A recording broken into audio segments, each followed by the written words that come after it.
United States Congress in crisis. Good evening, I'm Laurie Johnson. Welcome to Red, White, and Blue. John Boehner, who steered the GOP to take the House majority in 2010, recently announced that he would be stepping down as Speaker of the House and leaving Congress by the end of October. During his tenure as Speaker, Boehner clashed often with fellow Republicans. Most recently, the Speaker found opposition from his party over increasing the debt ceiling to keep the government open. In fact, a bitterly divided Congress recently passed a stopgap spending bill to avert a government shutdown. Congress is seeing a deeper division between senior Republicans and what some call the junior lawmakers, mostly members of the Tea Party. With Boehner's exit in October, some are concerned that the division in the GOP will grow wider, but others are eager to bring in a new era following Boehner's exit. So tonight we ask, what will Boehner's resignation mean for Congress? What's ahead for the next Speaker of the House? And what effect does the disarray in Washington have on Houston? To help guide us through this evening's discussion, we're pleased to welcome Craig Washington, former member of the United States House of Representatives, and Tom DeLay, former Republican Majority Leader of the House of Representatives. And leading our discussion are hosts David Jones and Gary Polland. Well, I'll tell you one thing, David. If these two gentlemen were in Washington running things, I think we'd be a lot better off. I don't know if Craig would agree that he wouldn't be run over by Tom DeLay, who was known as the Hammer. Did you ever get hammered by Tom? No. Yes, you did. I remember. I invented chubbing, and I remember I was killing one of your bills when you were in the Senate, and you came and you was yelling in my ear to get off the microphone. Oh yes, I do remember. Okay, so you heard the introduction, Tom DeLay. There is a group of conservative Republicans who are gave John Boehner all kinds of trouble, and now they are apparently resisting the next guy to be promoted, which is Mr. McCarthy, who has said he quits. So how is it that the Republican caucus or conference is going to govern the country if they can't govern their own caucus? Well, I think this is the result, and if you look at the bigger picture, this is the American people rising up through their representatives. That's what's going on here. Unfortunately, John Boehner did not provide the kind of leadership that would keep his members united.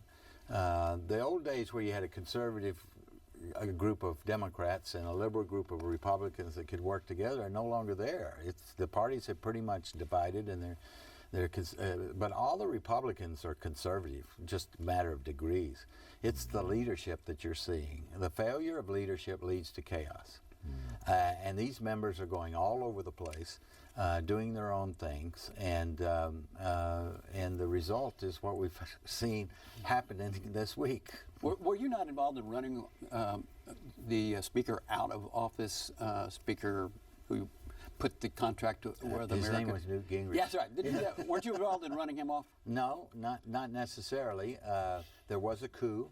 I tried to manage the coup because I thought it would be horrible to lose the Speaker in the middle of a 2-year term for the Congress or for members to face the coming election. So we tried to manage it.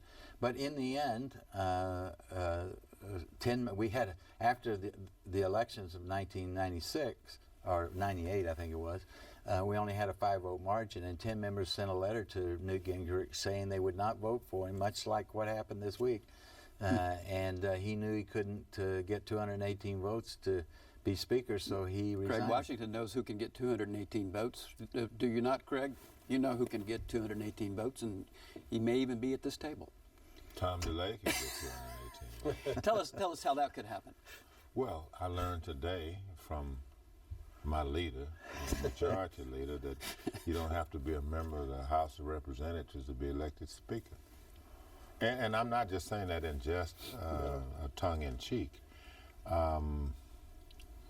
It may be, I mean, not permanently, not installed from now on, but a good segue into an interim Speaker because it removes several levels of politics that are now involved. You have all these people running, and they are forming their camps, groups against each other, not against each other, but competing against each other. If you had someone from the outside with no electoral constituency, no agenda, except to get the House moving, and who knows the mechanics. And I can't think of anyone better than my friend seated to my right, which is where he belongs. The problem is you have and he knows better than I because I don't really follow it that much, but you have a lot of young people in leadership position. That's not to say anything bad about young people, but there is something to be said about institutional history and respect for the institution of not only the House, but of the Speaker. So if you had someone who knows where the levers of power are, who's been there 8, 10, 12, 14 years over the long course and has seen the evolution, if you will, that got us to where we are, it seems to me that he could do a masterful job of not only getting 218 votes, that's just the beginning of it, but getting the job done, getting bills passed. The reason that they're there is to amend existing laws and pass new laws that are in need of, and give policy direction for the country. I mean, they passed the law.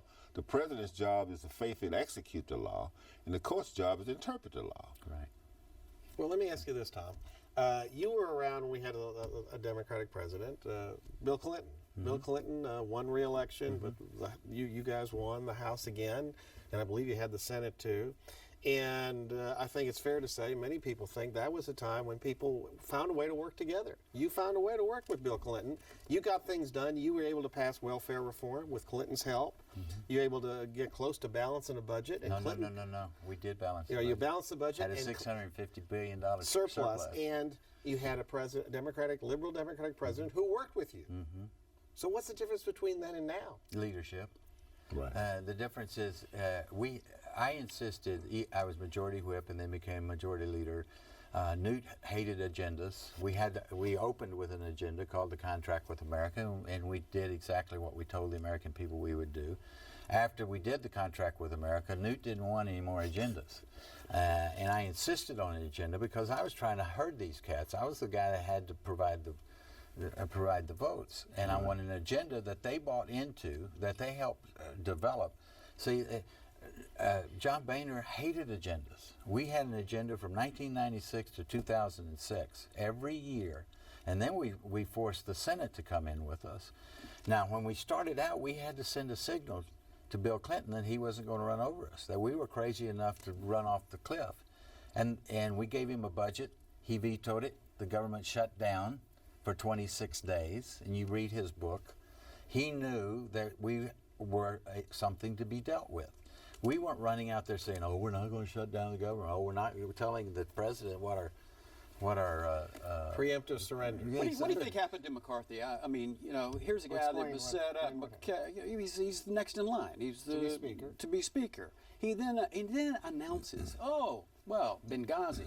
Yeah, that was in order to bring Clinton's numbers down." Did he not look like a fool when he said that? And it's not the reason that he is no longer in play here. I wouldn't use the word fool, but it wasn't very good. It wasn't very smart, and he misspoke. I mean, and it was easily misinterpreted.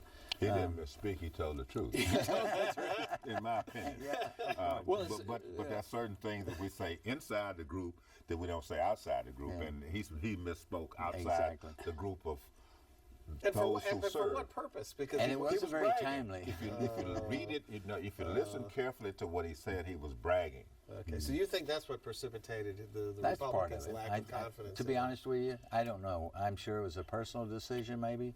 But I'm a vote counter, and I think he went into the conference ready for this election, and his staff walked up to him and says, "You don't even have a majority vote." I bet he didn't have the votes to even win a majority vote within the conference. Right. And he knew that he had to get out quick, or he was going to lose his majority leadership. That's what I think happened. I may be wrong. So when can we expect the announcement of Senator Cruz to be Speaker? I would, he's been running for everything forever. Now Rand Paul will tell you, as he said in the news. Because you don't have to be a House member, he could be Speaker. Rand Paul said in the newspaper that the shutdown. Tom told me today that you don't have, and I believe him, that you don't have to, since you don't have to be a House member to be Speaker. So if you can't do senator it, Tom, can we be could it. have Senator Cruz be the Speaker of the House. Yeah, I don't think the members will go that far. Well, Senator Paul said that he has no relationships anywhere.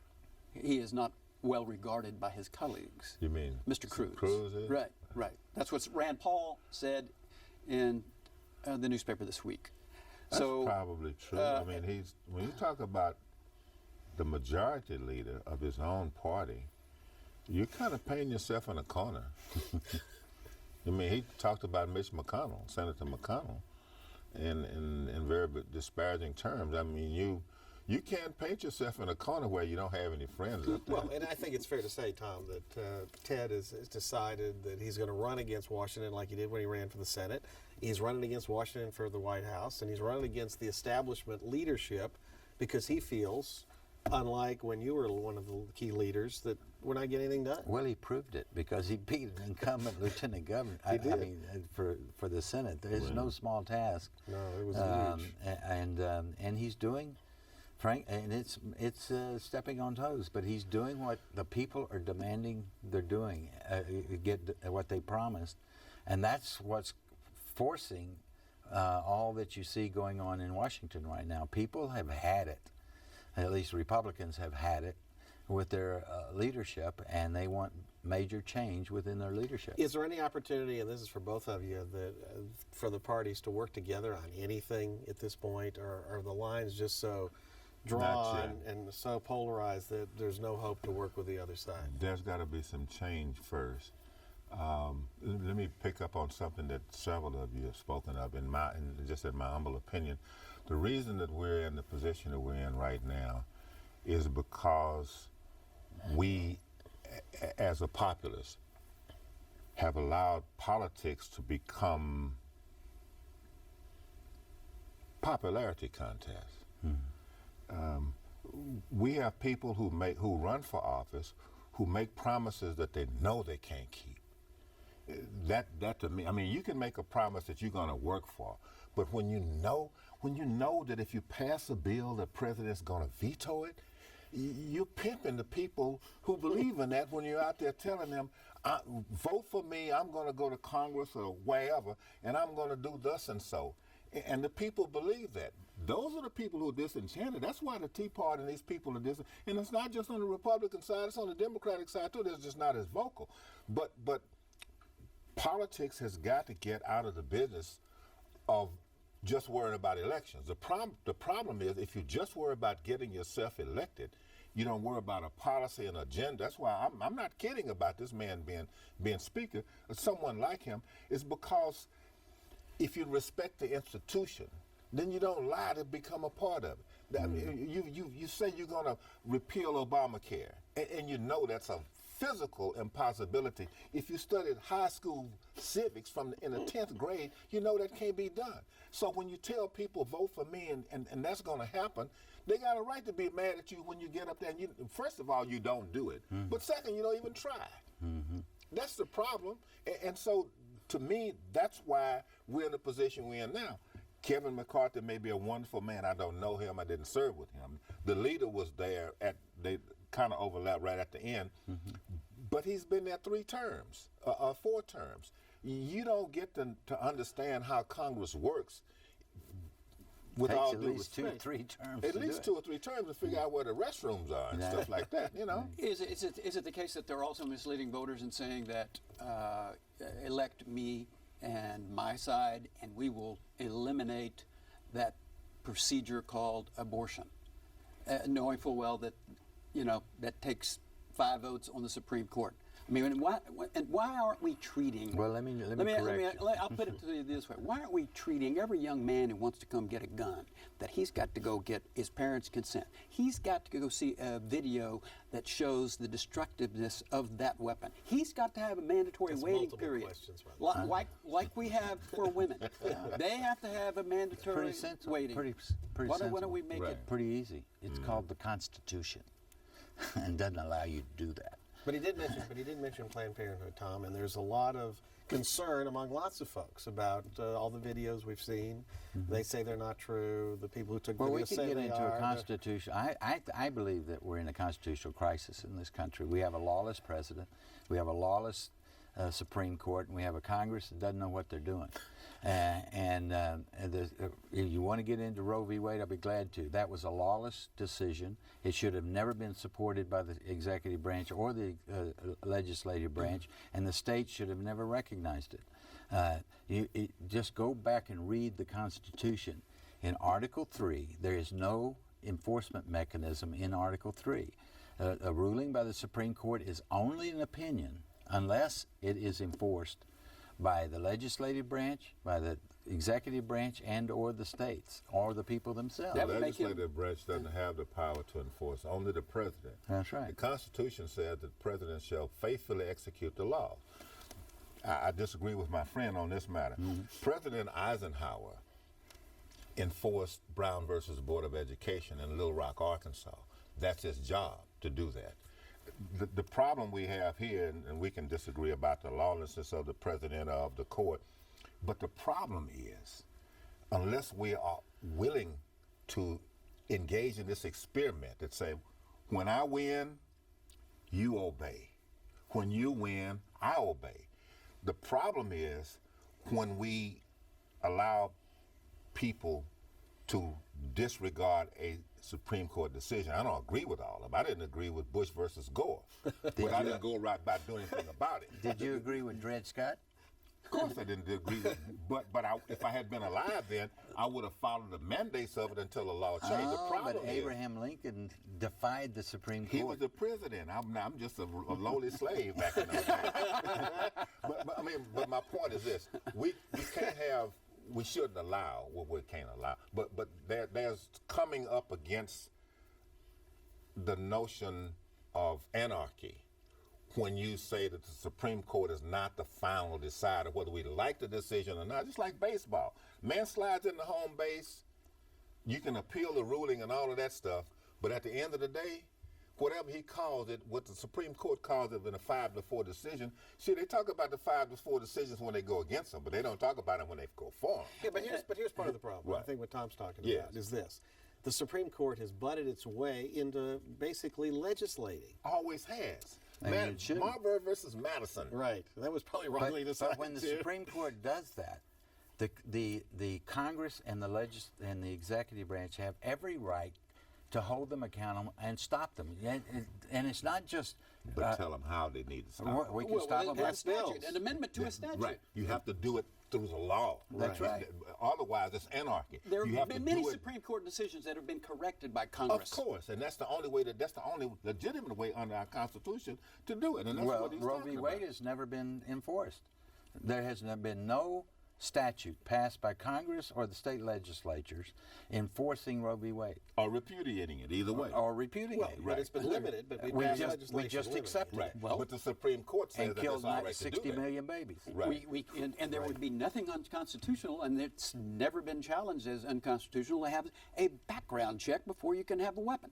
Nobody's ever, no Supreme Court has If ever it's ruled passed there's by the anything wrong with Congress, that. have at it. Why don't we have more of that? But you're not Aren't going you to get tired? it passed by this Congress. Are neither from that, of you not tired of the slaughters?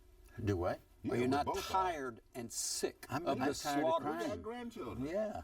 Yeah. I'm sick of we're afraid. You're unsafe at a I'm mall. sick of You're the people unsafe that at a use movie. guns. Not the gun. The guns don't kill people. People using guns kill people. But they it's gotta our have a gun to culture do it. that is raising up a body of people that will go out and kill innocent babies. That's true. Cheap There's life. a culture that absolutely defies life. But the same culture that would defend with their life, that will not defend the other side of it. So, I mean, just like Pope, whatever his name, Francis. Pope Francis. said, I mean, there's a problem, that's not a problem, but there's an intellectual problem with being for saving babies, but allowing people to be executed by the state, the death penalty. You That's can't have it biblical. both ways. Death penalty is biblical. You Why can't can't the have House it of both ways. Representatives? Why can't the House of Representatives agree on an increase in the minimum wage? That seems to be rather simple. It's been done many times under Republican presidents. Every time the Every government time. screws around with the economy, it hurts the economy. Have Those you are not just figured dog that out whistles. yet? Those are just dog whistles. Those are not real. I wanted issues. to ask about the Senate. Okay, neither of you served in the Senate, but obviously I you're love the well-read Senate. observers. And I want to know about the U.S. Senate. Do you think we need a reform on filibuster? That is, right Yes. now, the way the filibuster works, He served you in the announce, in the state state, Senate, but in the right. U.S. Senate, Right. if you announce we're going to filibuster defunding Planned Parenthood, then all the senators say, okay, that's it, we can't hear it, we're done, unless we get 60 It's votes. not a filibuster. It's not an actual Right. It's not filibuster. that's not a filibuster. So why don't we ban What we virtual now ones? have, this 60-vote thing, is not a filibuster. Right. What that is to empower each individual senator, whether he's in the majority or the minority, Right. to have some sort of more power on the floor of the House. I'm all for filibustering. Right. I'm all for members standing up and talking till they're exhausted Right. But not and virtual. slowing down, but not thwarting the will of the people. Not thwarting the will of the people through a majority vote of the Senate, and allowing the minority who lost the election to stop bills from coming to the floor of the And Senate. in fact, when the Democrats were in the majority, but they didn't have 60 votes and they wanted to pass confirmation of controversial judicial appointments, they just decided they're going to do it with 51. Yeah, they Because have you write the backbone. rules. We don't Our do guys that. don't. No, but those are the rules. Well, they You changed can't the change. rules. Well, right.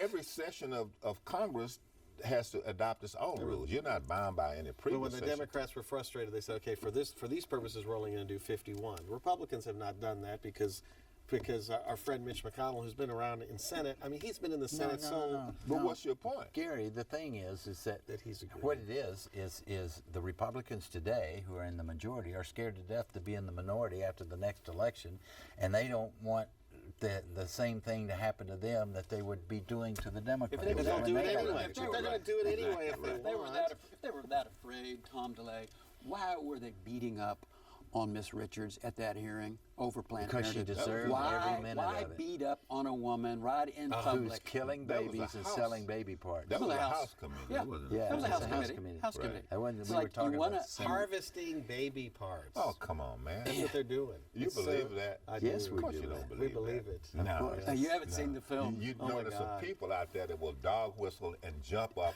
when you say that, but you don't really believe that. Well, you know. Unfortunately, it's on tape. Yeah. In fact, what they, I mean, in fact, Yeah, what- but it's confligated. It's not the actual that's what tape. they say. Yes, it Oh, is. it's not. No, come on now. Are you See happy the with whole the tape. Are you happy with the Iran deal that the president made? Yes. Yes. And Yes. are you? Are you kidding? It's going to lead to war. Yeah, just like we And it's going to start in Israel. I think Tom's right on that one. Come Craig. on now. Sorry. The president, in fact, It's it's already gonna lead proven. to Here, war. look what's happened. After the president made the deal with Iran, the Soviets or the Russians decided they have an open Iran season Contra. to do whatever they Remember want. Iran Yeah, Contra? and that was a mistake. That's part of it. Yeah, A mistake. I agree. You just Absolutely. pop it off as a mistake. Well, it was a big mistake. Going into Iraq was a mistake by George Absolutely. W. Bush. I agree. I don't agree with that. I don't agree with you on that one. I don't agree care with whether you agree with But me I or agree not. with you. I don't care whether you agree with me That or was not. a mistake. Yeah. You take out, whether you like them or not, the people in power. Tito kept Yugoslavia in check. Right? Mm-hmm. I mean, I'm not in favor of strong men doing that. I will tell you this. Craig, What? I remember staying in Tom DeLay's office. He was majority leader. Bush is president. Tom DeLay said, we were dealing with Iraq. Right. Tom said, the real problem is Iran. Always has been. They've Right. been a long-term enemy of the United States. So why do we attack Iraq? Well, Well, he because was he didn't listen to except to Tom. control the Bush price didn't of listen oil. to Tom. No, Right. he was And funding the Al Qaeda. He was Okay. giving them Yes. sanctuary. So are we just better like off or worse off Afghanistan. with him gone? Well, We're worse off with him gone. managing Say it. the We're end of worse the- off with him gone. I We think we created are. the space for ISIS or because of whatever they're called. Obama. Oh, Yes. come on. Everything's Obama's fault. Absolutely. Right? Yeah, that's But the Obama- y'all no, believe. actually- Shooting that happened last week somewhere in Oregon was Obama's fault. Everything's I don't Obama's think fault. so. Yeah. Of course not. Well- but you got people out there that believe it. Well, but the And thing they're is- racist. But what Tom and y'all won't call them out. No. And if it was somebody What on my side, Tom DeLay would expect me, if some Black Panther or Blue Panther party or something like that came up and made some racist statement against white people, he would expect that he would know that I would disassociate myself. You would. I have not seen y'all disassociate yourself with any of these racist people. Trump, you mean? Trump's a circle. I'm talking about the one I'm scared. I'm worried about. I'm talking about the people that we're worried about, who say things that they really believe in their hearts Trump doesn't believe what he says in his heart. But I have not seen y'all disassociate yourself with these people who are overtly racist. I understand, but it's not racist to disappointed. criticize the Iran deal, is it, Tom? No, I didn't say it was racist. I'm not talking about Congressman the Iran Tom DeLay, Congressman Craig Washington, You thank should you be so Laurie. much. You guys are great. It was good to be Programming with you, note my every friend. week Thank you for giving following me my Red, friend. White, and Blue. You can continue the conversation online with Houston Public Media's new digital series, Political Perspectives, featuring Jay Iyer and Brandon Rottinghouse. Starting at 8 p.m., log on to houstonpublicmedia.org/perspectives. And remember, you can catch Red, White, and Blue every Friday at 7:30 p.m. here on TV8, and again Saturdays at 6:30 p.m. We also invite you to visit us online and send us your comments. We want to hear what you have to say about the issues that affect Houston. You can submit your comments at houstonpublicmedia.org or on Facebook. Don't forget to like us. Thanks so much for watching. We'll see you again next week. Good night.